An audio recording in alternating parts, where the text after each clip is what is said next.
Hola, ¿qué tal? Bienvenidas, bienvenidos al Semanario Judicial de Justicia TV, el resumen de lo más destacado que ocurrió esta semana en el Poder Judicial de la Federación.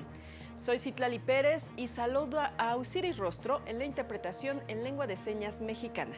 Ahora sí, comenzamos.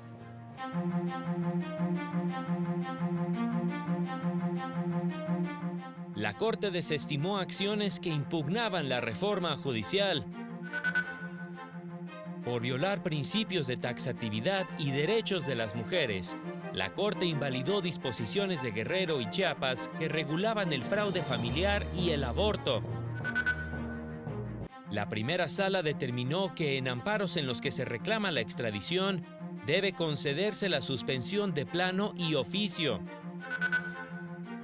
Lanzan convocatoria para aspirantes a candidatos en elección extraordinaria de juzgadores.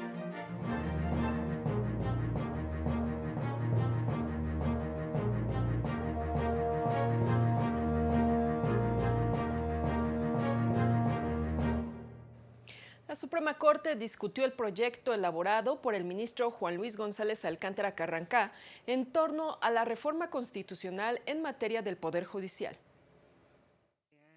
El Pleno de la Suprema Corte de Justicia desestimó las acciones de inconstitucionalidad promovidas por partidos políticos contra la reforma al Poder Judicial. Esto luego de que las ministras Yasmín Esquivel Moza, Loreta Ortiz Alf, Lenia Batres Guadarrama y el ministro Alberto Pérez Dayán se pronunciaran por la improcedencia para que la Corte revise reformas a la Constitución. Es decir, ya no estudió los argumentos de fondo del proyecto del ministro Juan Luis González Alcántara Carrancá. Al haber 4 votos, ya no se alcanzaba la mayoría calificada para declarar la invalidez de las disposiciones, pues se requería de al menos 8 votos de las 11 ministras y ministros.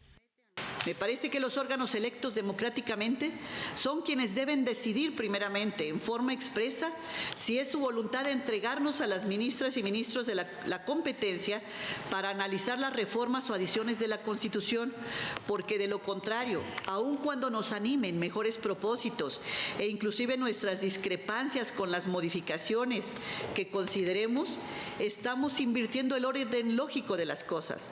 En primer término, considero que la Suprema Corte de Justicia de la Nación no es competente para conocer de una acción de inconstitucionalidad que busca invalidar una reforma constitucional.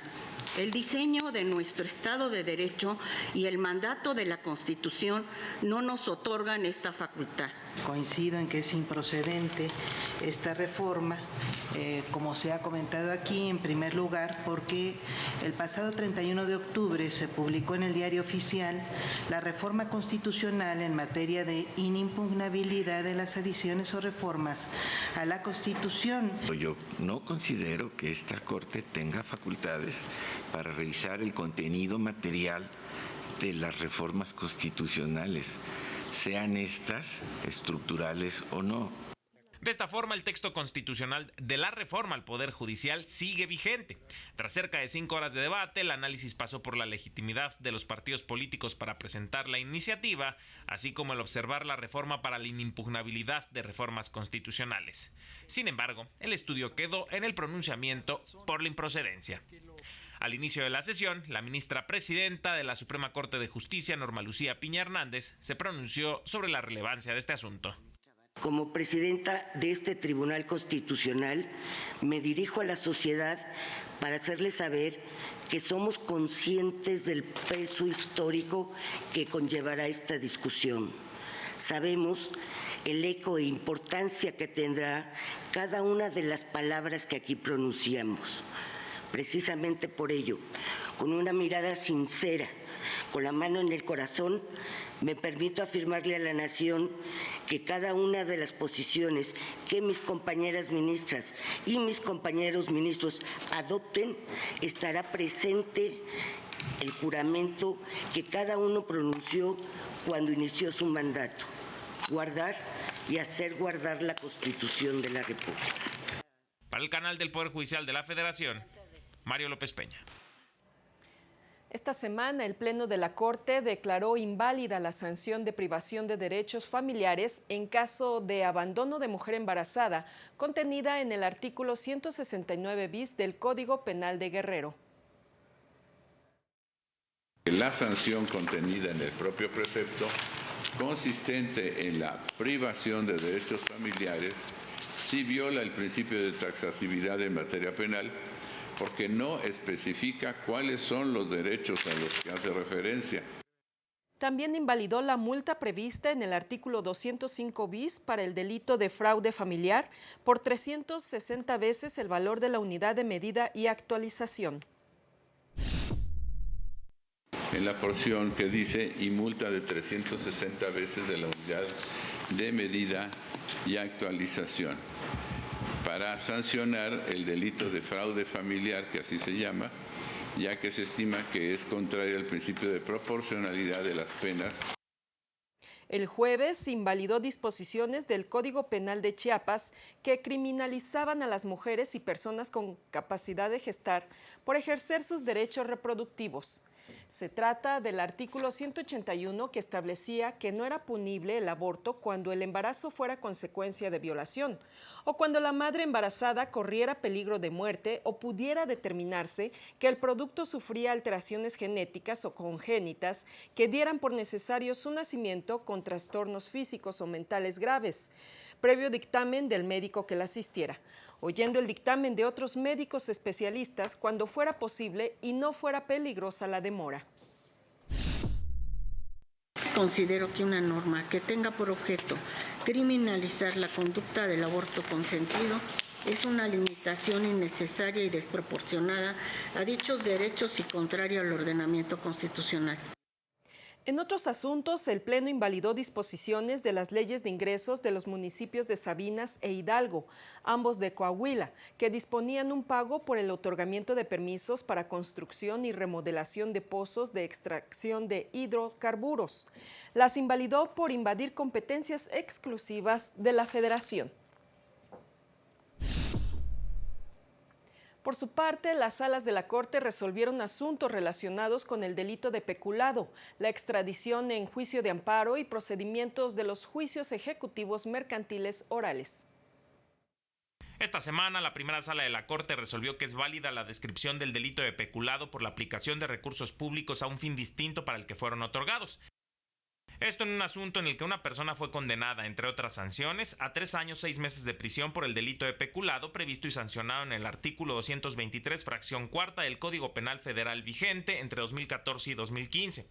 La sala explicó que el precepto es claro y comprensible para sus destinatarios, quienes sin mayor interpretación pueden entender que la descripción del legislador federal es que los recursos públicos federales, a pesar de haber sido consignados expresamente por alguna autoridad para el cumplimiento de un propósito concreto, hayan sido utilizados para cubrir cualquier otro fin.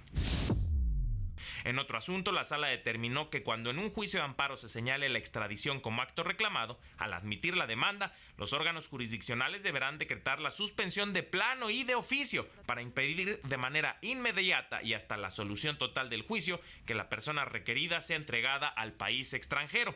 Además, deberán abrir y proveer en el incidente de suspensión todo lo relativo a los demás actos relacionados con el procedimiento de extradición, con fundamento en los artículos 126 y 127, fracción primera de la Ley de Amparo. Al revisar otro asunto, la sala declaró que es constitucional la imposibilidad de ofrecer y desahogar pruebas en el recurso de revocación previsto en el Código de Comercio. En su fallo, la sala reflexionó que la regulación del recurso de revocación es razonable y contiene una facultad constitucionalmente válida, que es garantizar la certeza jurídica y justicia pronta. También resolvió que es válida la improcedencia de la reconvención en los juicios ejecutivos mercantiles orales, medida prevista en el artículo 1390 ter 3 del Código de Comercio, que consideró es razonable conforme a la naturaleza del procedimiento de que se trata, por lo que es acorde al derecho humano de acceso a la justicia. En su respectiva sesión, la segunda sala resolvió que Pemex está obligado a garantizar el derecho de los titulares de los datos personales de oponerse a la divulgación de su nombre en el listado de pensionados, jubilados y los montos que perciben. Detalló que la supresión del nombre de la persona jubilada no es un dato que afecte el cumplimiento de las obligaciones de transparencia de los montos que Petróleos Mexicanos eroga por conceptos de pensiones y jubilaciones, mientras que su publicidad sí puede afectar a la persona interesada. Para el canal del Poder Judicial de la Federación, Mario López Peña. La primera sala de la Corte determinó que la imposición de una pena mayor en los delitos cometidos contra animales por la utilización de métodos crueles no implica una doble sanción para el autor del delito, pues el uso de dichos métodos no solo aumenta el sufrimiento físico y psicológico del animal, sino que también degrada su dignidad. Por este motivo, revocó la sentencia impugnada y devolvió el asunto al Tribunal del Conocimiento para que, a partir de lo expuesto por la primera sala, dicte la sentencia que proceda. Vamos a una pausa y continuamos con más información.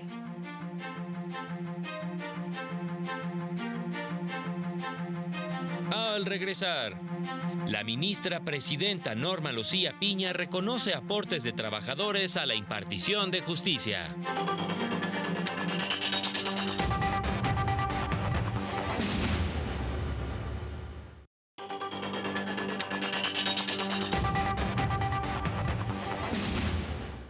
Gracias por continuar con nosotros. El Comité de Evaluación del Poder Judicial de la Federación lanzó la convocatoria a las personas interesadas a ser postuladas por el Poder Judicial Federal como candidatos en la elección extraordinaria de personas juzgadores de 2025.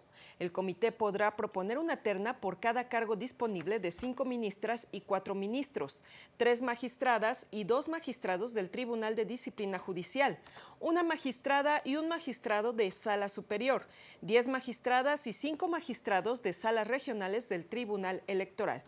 También podrá proponer una dupla por cada cargo disponible de los 464 cargos a elegir para magistraturas de tribunales colegiados de circuito y magistraturas de tribunales colegiados de apelación y 386 cargos a elegir de juezas y jueces de distrito. Las personas aspirantes que cumplan con los requisitos de ley podrán inscribirse del 5 al 24 de noviembre en el portal electrónico del Comité de Evaluación. El 6 de diciembre, el comité publicará la lista de personas elegibles para participar en dicho proceso electoral y a más tardar el 29 de enero llevará a cabo la depuración de los listados de personas mejor evaluadas mediante procedimiento de insaculación. En más temas, al entregar reconocimiento por años de servicio a personal jurisdiccional, la ministra presidenta Norma Lucía Piña señaló que el Poder Judicial enfrenta amenazas sin precedentes. La ministra presidenta de la Suprema Corte de Justicia y del Consejo de la Judicatura Federal, Norma Lucía Piña Hernández, reconoció a las y los trabajadores del Poder Judicial de la Federación por su compromiso y dedicación para contribuir a la impartición de justicia en el país, pese a ataques y calumnias. En estos momentos difíciles, cuando nuestra democracia constitucional enfrenta amenazas sin precedentes, cuando los integrantes del Poder Judicial de la Federación hemos sido víctimas de calumnias, infundios y agresiones directas, ustedes han demostrado una entereza y profesionalismo ejemplares. Mi mayor reconocimiento a ustedes, porque han dedicado su vida a servir al país, a la sociedad, al pueblo de México a través de la noble labor asociada con la impartición de justicia. La integridad tiene rostro humano y orgullosamente son ustedes dignos representantes del Poder Judicial de la Federación. En la ceremonia de entrega de reconocimientos por años de servicio en el Poder Judicial de la Federación, la ministra presidenta subrayó el valor de su trabajo por la defensa de la democracia constitucional en México. En un contexto como el actual, su labor cobra aún mayor relevancia.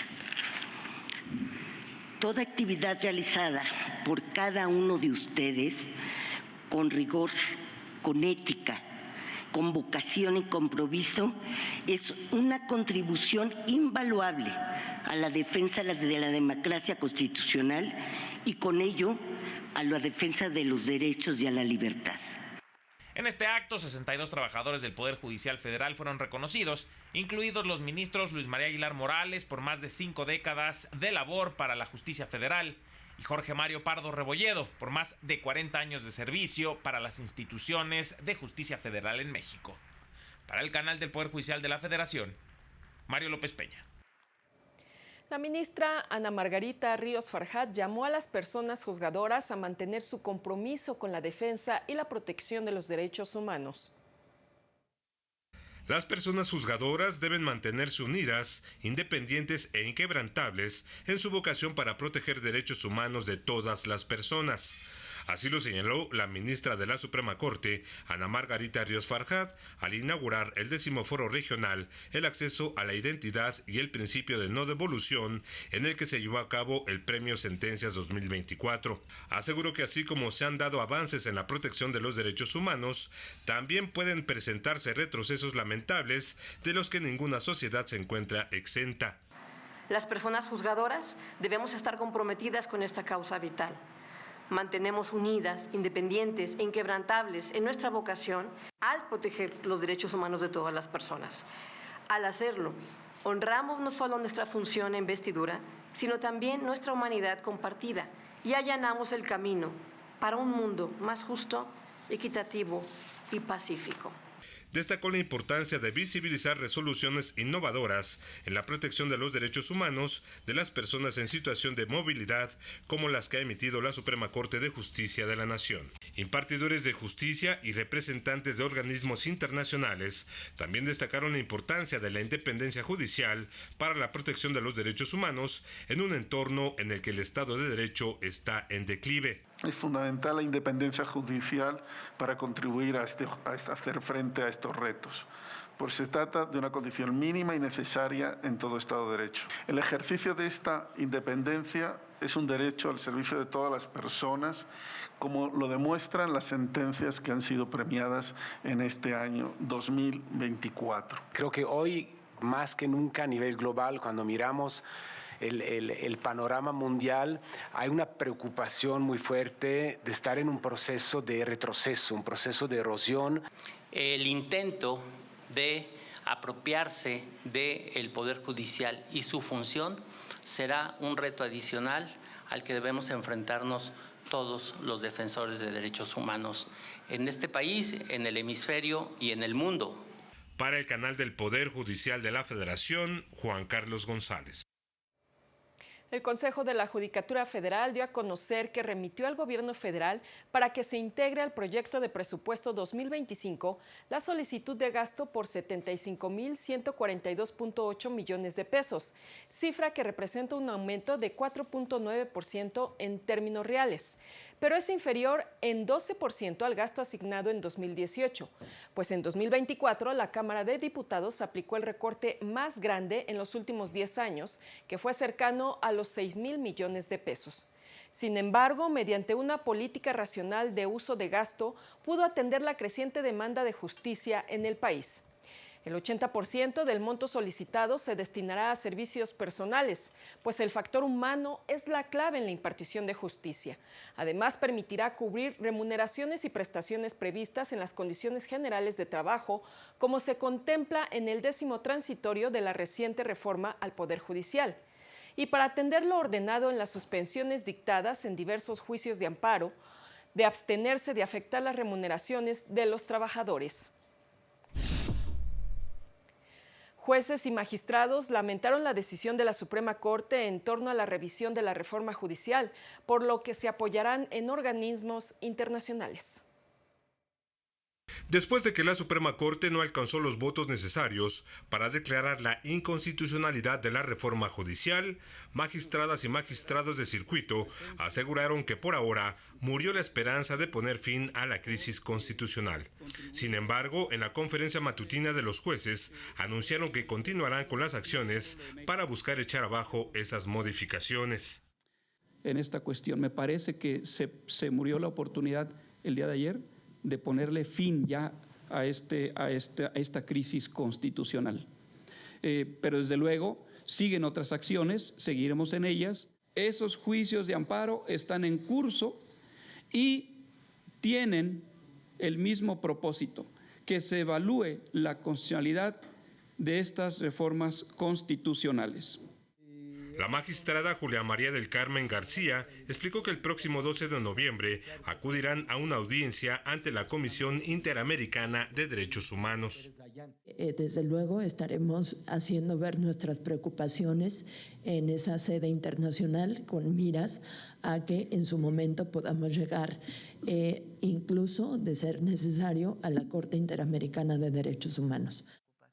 El magistrado Olvera López denunció amenazas desde la Presidencia de la República en contra de algunos ministros de la Suprema Corte para desestimar las acciones de inconstitucionalidad que se presentaron contra la reforma judicial. Hoy mismo en la mañana, la Presidenta de la República decía, nuestro plan, el plan alterno por si no prosperaba, por si prosperaba la invalidez, era hacer otra reforma y en ella incluir la designación de un nuevo ministro en lugar del ministro que termina en el 30 de noviembre en curso y evitar en esta nueva reforma que se les dieran sus saberes de retiro. Lo dijo claramente en la mañana. ¿Qué tipo de acciones son estas? ¿Son amenazas claras? Informó que debido a que ya retornaron a sus actividades normales, después de la suspensión de actividades, a partir de la próxima semana, la conferencia matutina de los jueces se llevará a cabo únicamente los lunes y los viernes. Para el canal del Poder Judicial de la Federación, Juan Carlos González. Las y los juzgadores están obligados a actuar sin sesgos, sin estereotipos y cumpliendo todas las disposiciones normativas, señaló una investigadora del Centro de Estudios Constitucionales. La debida diligencia es una característica que debe cumplir toda investigación por violaciones a derechos humanos y en materia penal tiene una carga específica al encuadrar en delito dichas violaciones. Esto de acuerdo con la línea jurisprudencial del sistema interamericano. Sobre este tema profundizó Gladys Morales del Centro de Estudios Constitucionales de la Suprema Corte de Justicia. Tengo que ser capaz, si este es del lado de las autoridades, de demostrar que usé todos los recursos humanamente posibles para cumplir con las garantías de una investigación que me iba a llevar a algún lado, sin sesgos, sin estereotipos, cumpliendo a pie de la letra todas las disposiciones normativas, los derechos humanos, etc. En una reflexión para las casas de la cultura jurídica, se refirió a la presunción de inocencia, el debido proceso penal, sus elementos y la aplicación de medidas cautelares. Es más, pueden contribuir a que una persona que está enfrentando un proceso penal se sienta segura mientras llega a juicio, o puede garantizar que esté presente en el juicio, y este es el caso de prisión preventiva justificada. Mencionó que no investigar la muerte violenta de mujeres como feminicidio podría representar una violación del acceso a la justicia y el derecho a la verdad. Y en el semanario judicial de esta semana se publicaron 34 criterios de distintos órganos jurisdiccionales federales, de los cuales 6 son de la Suprema Corte. La primera sala publicó 2 criterios, uno de ellos de rubro, reparación del daño en materia penal. La Ley General de Víctimas es aplicable supletoriamente para individualizar los conceptos de daño formal y material. Y la segunda es prueba testimonial, si es idónea para acreditar el domicilio de una persona a quien se le practicó una diligencia de emplazamiento. La segunda sala publicó 4 criterios. Uno en el que establece que corresponde a los plenos regionales resolver asuntos competenciales entre órganos jurisdiccionales. Uno más en el que establece que el artículo 52, fracción primera de la Ley de Hacienda del Estado de Durango, que establece la cuota por inscripción o registro de títulos, no viola los principios de proporcionalidad y equidad. Uno más de rubro, prestaciones de alimentos y habitación. Deben excluirse del salario base de cotización únicamente cuando se entreguen en especie, conforme al artículo 27 de la Ley del IMSS y recurso de queja previsto en el artículo 97 de la Ley de Amparo. Es improcedente contra el acuerdo por el que el juzgado de distrito reserva proveer sobre pruebas que ameriten un desahogo posterior. De plenos regionales se publicaron 11 criterios que abordan temas relacionados con alimentos, conflictos derivados de la separación de juicios laborales y demanda mercantil. Mientras que de tribunales colegiados se publicaron 17 tesis aisladas sobre beneficiarios de cuentas bancarias, prescripción para ejecutar un laudo y recurso de revocación en materia fiscal, entre otros. Y la elección de jueces y magistrados no garantiza que estén capacitados en temas de género, lo que representa un severo riesgo para la defensa de mujeres víctimas de violencia, señaló la directora de la Defensoría Pública, Taisia Cruz Parcero. Ante el contexto actual que vive el país, el reto para la defensa de mujeres violentadas se hace doble, porque en el futuro se contará con jueces inexpertos y sin las habilidades necesarias para atender este tipo de temas y la especialidad que requieren. Así lo señaló la directora del Instituto Federal de Defensoría Pública, Taisia Cruz Parcero, al inaugurar el encuentro de defensoras públicas federales en representación extraordinaria de víctimas de feminicidio.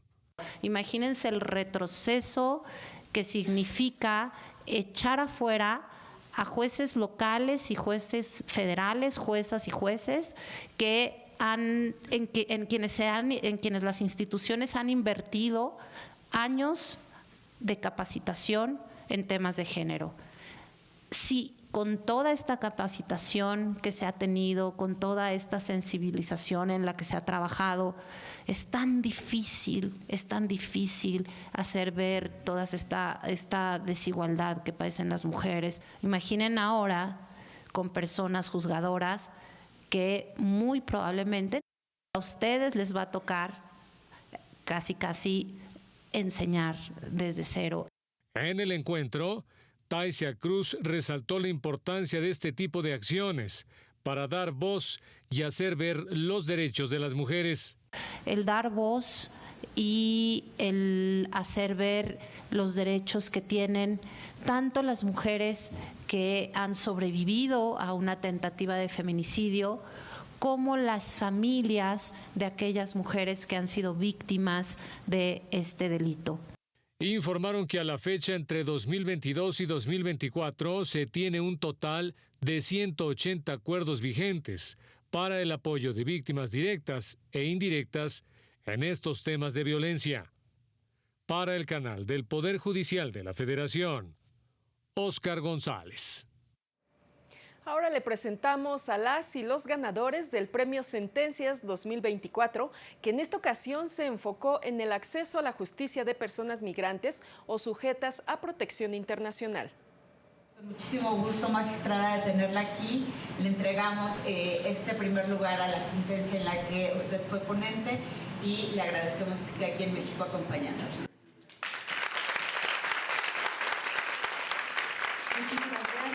La Corte Constitucional de Colombia ganó el primer lugar del Premio Sentencias 2024, Acceso a la Justicia de Personas Migrantes o Sujetas de Protección Internacional.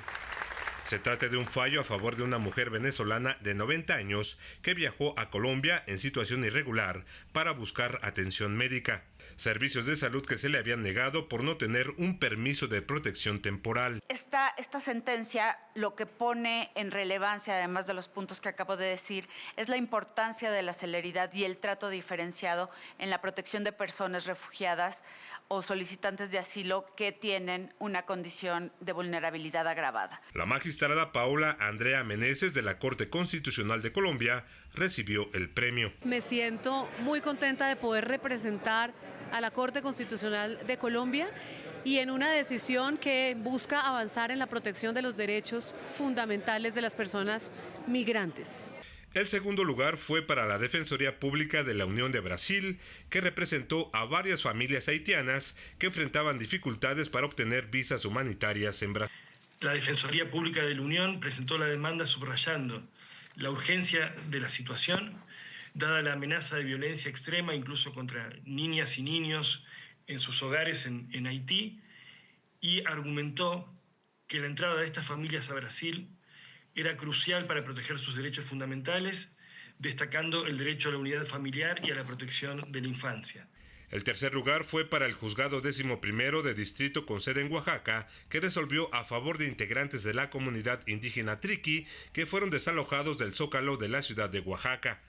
La primera sala de la Suprema Corte recibió mención honorífica por la sentencia de amparo en la que ordenó publicar lineamientos para la atención de las personas migrantes que solicitaron asilo en Estados Unidos, pero que se encuentran temporalmente en nuestro país bajo el programa Quédate en México.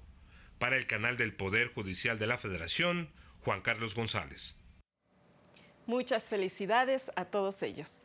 De esta manera llegamos al final de este semanario. Soy Citlali Pérez, lo invito a mantenerse en la señal del canal del Poder Judicial de la Federación. Este lunes siga la sesión del Pleno de la Suprema Corte. En esta ocasión tiene previsto analizar y resolver 2 acciones y una controversia en las que se pide invalidar disposiciones de la Ley sobre la organización y funcionamiento internos del Congreso de Tamaulipas y de la Ley de Ingresos de Municipio de Frontera, Coahuila. Gracias por su atención. Hasta pronto.